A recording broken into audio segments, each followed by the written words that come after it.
Arguably, the more interesting conversation is not so much on those minimum requirements, but rather on the different ways in which you can actually get a copy of Windows Server 2016 installed onto a piece of hardware, and really also then how you manage that over time. There are three major installation options here with this version of the operating system. Starting first with the Server Core implementation. The one that I told you is Microsoft's target destination for where your server workloads ultimately are intended to go. If you haven't spent much time yet with the Server Core instance there in Windows Server 2012 R2, you might not be aware that Server Core itself is intended to be a small footprint, really headless operating system that removes the desktop user interface and runs only a minimal set of code.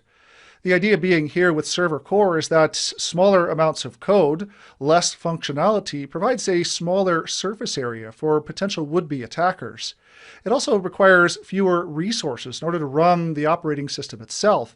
And so Server Core is much more capable of getting Windows out of the way and running the workloads that you're really interested in working with.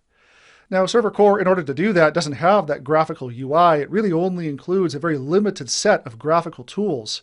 There on your Server Core instance, you'll see things like Task Manager. You'll see things like Windows PowerShell.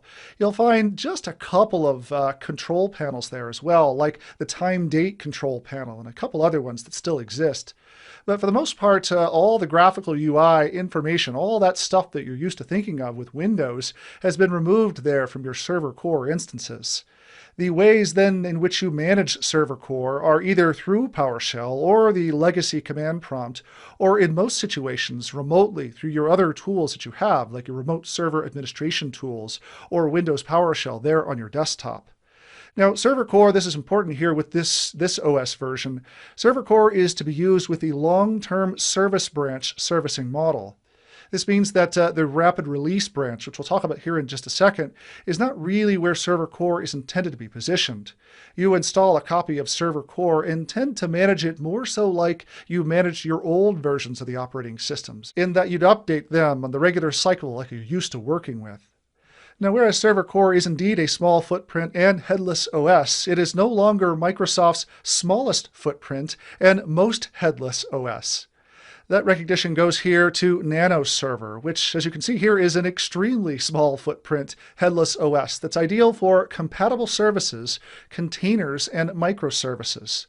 The reality here with the immediate release of Server 2016, as we're talking about the filming here today, is that Nano Server is probably going to be useful for your future outlook, for services that you may end up crafting yourself inside your environment that are specifically designed to work with Nano Server. That's why we have the term compatible services here. It's not likely, at least in the near-term future, that you'll be installing regular legacy applications like you're used to working with in the full GUI version of Windows here onto your Nano Server instances. Nano Server provides a location for your developers to code those microservices, and also if they're working with containers as a container host. And so you may find yourself exploring Nano Server here in the immediate term, and then also preparing for its use much further down the line as you start working with solutions that are designed around the services that it provides. Now, Nano Server itself was designed for total remote management. This means that when you install Nano Server, as we'll discuss later on here in this course, you actually don't have really any kind of on-the-console itself management functionality. You will deploy each instance of Nano Server with all the information it needs to bootstrap itself into the environment and on the network, so that you can then complete its configuration there through remote tools like PowerShell, server management, or remote MMC or System Center consoles. And so, as we'll discuss later on as we get into the implementation of Nano Server, that deployment has to include all the necessary stuff that the Nano Server needs, even to be able to then further connect to it once it's completed its installation. The other important bit here, and this is different from what we talked about with Server Core, is that in order to use Nano Server, you will have to be an individual or organization that uses or works with software assurance. You will also have to use the current branch for business servicing model, which is very different from the traditional model that we're used to working with our Microsoft OSs.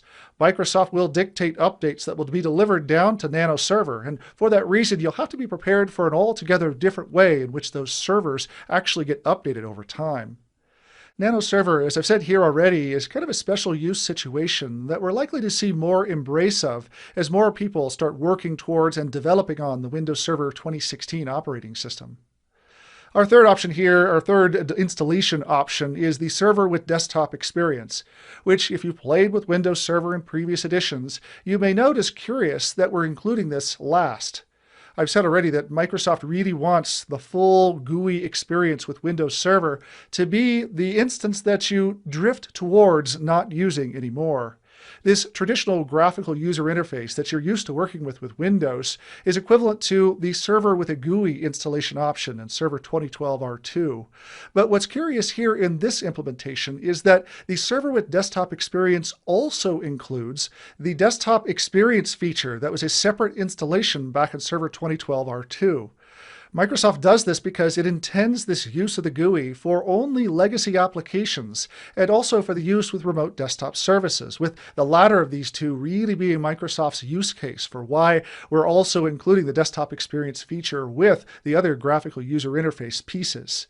Microsoft, as I said, wants you to use Server Core in every situation where it makes sense, but there are some legacy applications that still won't function on Server Core. And so this use of Server with Desktop Experience will be a decision point, a part of your deployment strategy in figuring out which of your applications will work with Server Core, as opposed to which will work here with this full graphical UI. Similar to Server Core, the Server with Desktop Experience uses the long-term service branch servicing model. And so just like your previous edition OSs, you'll be servicing those with the usual updates like you're used to working with.